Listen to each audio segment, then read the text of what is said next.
আসসালামু আলাইকুম গাইস। তো আমরা আসছি একটা হোস্টেলে, যেটা 51 তলা। তো এই হোস্টেলের এই পাশে হঠাৎ করে আমরা হাঁটাহাঁটি করতেছিলাম, মজার একটা বিষয় দেখাবো।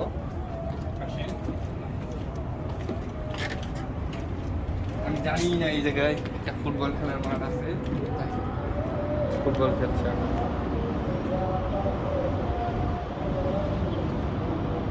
এগুলো বাড়ি দেখেন, এগুলো আবাসিক বাড়ি করে টিনের চালা। দেখেন টিনগুলো অনেকগুলো জং ধরে গেছে।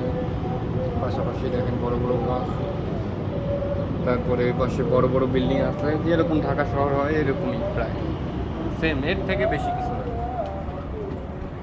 এটা আসলে উন্নতি, আসলে উন্নত বলতে শহর উন্নত সবসময় এইভাবেই হয়, কিছুটা শহর কিছুটা বাড়িঘর এরকমই থাকে।